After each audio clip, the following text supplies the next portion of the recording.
महाराष्ट्र से बाहर शिवसेना का क्या औकात है? कोई औकात है? दिल्ली हो गया, गुजरात हो गया, हरियाणा, अब छोड़ो, आप बंगाल छोड़िए, आप वेस्ट और ईस्ट हो गया, वो पूरब और पश्चिम की बात हो गई। आप महाराष्ट्र से जाके गुजरात में चुनाव तो लड़ते नहीं हैं, आप जाके बंगाल में क्या चुनाव लड़ोगे? आपका गुजरात में जनाधार नहीं है, जब महाराष्ट्र के बगल मध्य प्रदेश वहाँ आपका जनाधार नहीं है, तो आप हार जीत की बात नहीं है, हारने की बुरी तरह हारने की बात नहीं है। आपकी औकात महाराष्ट्र से बाहर है ही नहीं। और महाराष्ट्र में बीएमसी के चुनाव में, अभी जो महाराष्ट्र में चुनाव हुए हैं विधानसभा के, उसमें तो आप 2-3 नंबर की पार्टी हैं, तो आपका तो वोट बैंक ऐसे भी नहीं है कहीं भी, महाराष्ट्र के बाहर आप ऐसे भी नहीं है, तो आप किस हक से बात कर रहे हैं? सर, जिस तरीके से संजय राउत जो है उन्होंने ममता बनर्जी को शेरनी बोल दिया और कह दिया कि हमारी पार्टी का पूर्ण रूप से समर्थन है टीएमसी को, क्या कहेंगे, किस तरीके से देखते हैं? ममता बनर्जी शेरनी है तो सोनिया गांधी क्या है, शरद पवार क्या है, जिनके साथ उन्होंने सरकार बनाई है? पहले तो हिंदुओं की पार्टी बनते थे, अब जाके वो मुल्ला परस्त पार्टियों से जाके जुड़ गए हैं, जो मुसलमानों के वोट के लिए हमेशा देश में बोलते थे। एक है पार्टी कांग्रेस, जिसके साथ उनकी सरकार चल रही है महाराष्ट्र में, महाराष्ट्र की आघाड़ी सरकार, 3 पहिए की सरकार, जो कब गिर जाए कोई भरोसा नहीं है। अब वो क्या, उनके बारे में क्या बोलेंगे? शरद पवार क्या है और सोनिया गांधी के बारे में क्या कह सकते हैं वो? और जहाँ तक बात है बंगाल की, वहाँ दीदी को शेरनी बोल रहे हैं, वहाँ दीदी को समर्थन करने की बात कर रहे हैं, चुनाव नहीं लड़ने की बात कर रहे हैं, तो बंगाल में उनको पूछ कौन रहा है? इतनी औकात है तो जाके बंगाल में चुनाव लड़के देख ले एक बार, उनकी कितनी हैसियत है, ज़मीन पे उनकी क्या हैसियत है। अभी मैं बताता हूँ, आता हूँ महाराष्ट्र पे, जहाँ पे वो सरकार उनकी चल रही है, 3 पहिए की आघाड़ी सरकार, वहाँ बताया कि उनके कार्यकर्ता दिनों दिन पार्टी क्यों छोड़ रहे हैं। उनकी विचारधारा जो थी, विचारधारा को त्याग के उन्होंने इसी विचारधारा के साथ जो उन्होंने हाथ थामा है, क्या उनका महाराष्ट्र में उनका किला बच पाएगा जो वहाँ पे बंगाल में समर्थन देने की बात करते हैं? आप अपनी औकात पहले महाराष्ट्र में चेक कर लीजिए। महाराष्ट्र में होने वाले निकाय चुनाव में इनकी औकात पता चल जाएगी कि ये किसको समर्थन करेंगे नहीं करेंगे, पहले अपना घर बचा लें। अच्छा, ये कह रहे हैं संजय राउत कि बंगाल में हम अपनी पार्टी नहीं उतारेंगे और ना हम इलेक्शन लड़ेंगे, तो वो क्यों नहीं वहाँ पर इलेक्शन लड़ रहे? क्या उनको वहाँ पर किसी चीज़ का डर है कि हारेंगे? तो खैर वो तो सबको पता है, वहाँ पर शिवसेना आ नहीं सकती, तो क्या बहुत बुरी तरीके से हार मिलेगी, इसलिए ही वहाँ पर नहीं लड़ रहे हैं, अपनी सरकार नहीं उतार रहे हैं? ऐसा नहीं है, महाराष्ट्र से बाहर शिवसेना का क्या औकात है? कोई औकात है? दिल्ली हो गया, गुजरात हो गया, हरियाणा, अब छोड़ो, आप बंगाल छोड़िए, आप वेस्ट और ईस्ट हो गया, वो पूरब और पश्चिम की बात हो गई। आप महाराष्ट्र से जाके गुजरात में चुनाव तो लड़ते नहीं हैं, आप जाके बंगाल में क्या चुनाव लड़ोगे? आपका गुजरात में जनाधार नहीं है, जब महाराष्ट्र के बगल मध्य प्रदेश वहाँ आपका जनाधार नहीं है, तो आप हार जीत की बात नहीं है, हारने की बुरी तरह हारने की बात नहीं है। आपकी औकात महाराष्ट्र से बाहर है ही नहीं। और महाराष्ट्र में बीएमसी के चुनाव में, अभी जो महाराष्ट्र में चुनाव हुए हैं विधानसभा के, उसमें तो आप 2-3 नंबर की पार्टी हैं, तो आपका तो वोट बैंक ऐसे भी नहीं है कहीं भी, महाराष्ट्र के बाहर आप ऐसे भी नहीं है, तो आप किस हक से बात कर रहे हैं? अच्छा, संजय राउत की तरह अखिलेश यादव भी समर्थन पर आए हैं ममता बनर्जी के लिए, बोल रहे हैं कि इस बार बंगाल में हमारा पूर्ण रूप से समर्थन रहेगा ममता बनर्जी को। तो सारे जितने भी दल हैं वो टीएमसी के साथ हैं या फिर वो सारे बीजेपी के खिलाफ हैं? ये सारे दल मिलके दलदल बन गए हैं, इनको भाजपा के खिलाफ बोलना है, भले ये चुनाव में एक दूसरे के विरोधी हो। अगर आज महाराष्ट्र के शिवसेना जो पार्टी है वो अगर आके अखिलेश यादव के साथ खड़ी हो जाए तो उसके विपक्ष में लड़ेंगे, लेकिन जब भाजपा के सामने बात आती है तो सारे एक हो जाते हैं, सारे उसका विरोध करने लगते हैं। ममता को दीदी कहते हैं, लेकिन यही ममता अगर उनके खिलाफ आके खड़े हो जाए तो ममता हो जाएगी राक्षसी, सुरसा हो जाएगी राक्षसी। तो यही इनका दोहरापन है, दोगलापन है, ये अपना राजनीतिक व्यक्तित्व चरित्र अपना प्रसिद्ध करते रहते हैं समय समय पे। अच्छा, क्या लगता है आपको कि अखिलेश यादव को और सपा पार्टी को अभी ध्यान नहीं देना चाहिए 2022 में जो इलेक्शन है उन पर? हम देख रहे हैं कि बंगाल में ममता बनर्जी को जो है समर्थन कर रहे हैं, 2022 के चुनावों की चिंता नहीं है क्या उन्हें?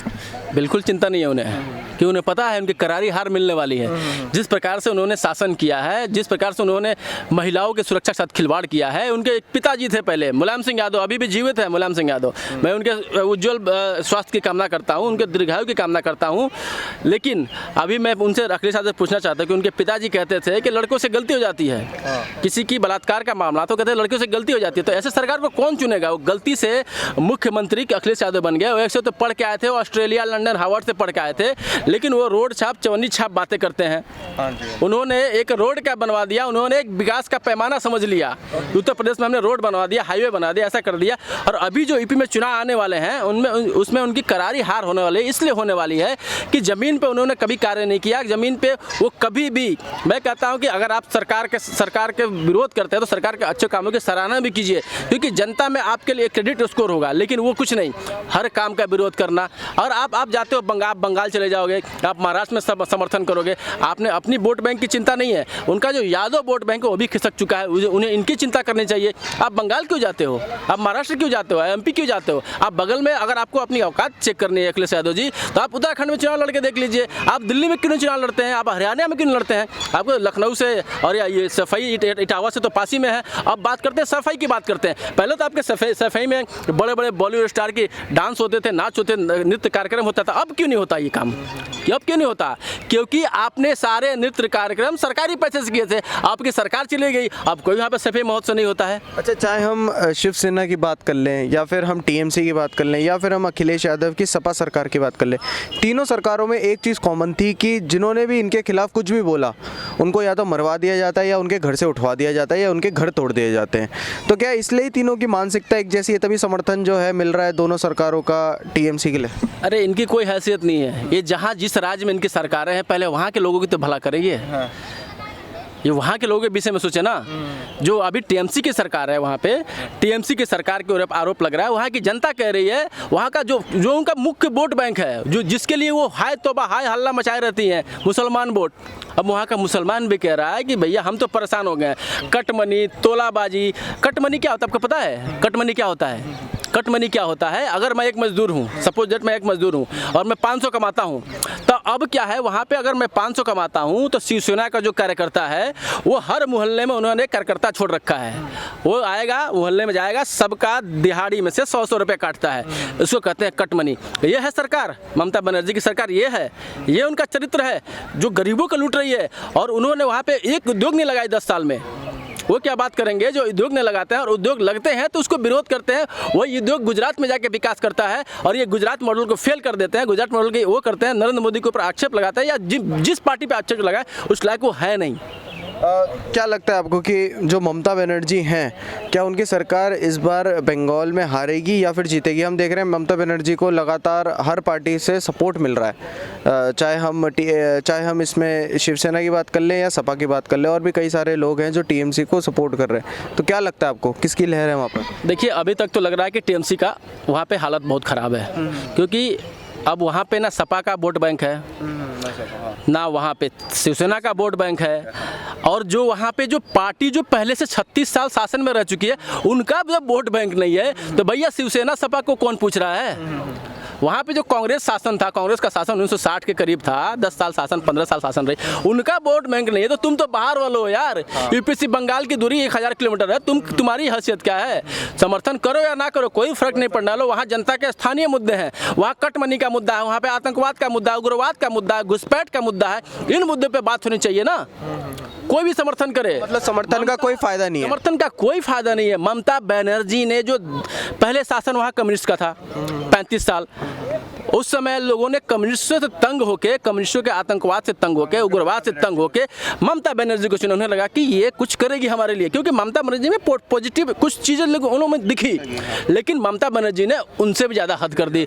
पहले कम्युनिस्टों के नाम पे कट मनी नहीं था, इस टाइप का कुछ तोलाबाजी नहीं था, लेकिन ममता बनर्जी के आते ही कट मनी चालू हो गया। कट मनी का उपयोग किस में होता है? वो गरीबों के पैसे लुटती है, 100 रुपये।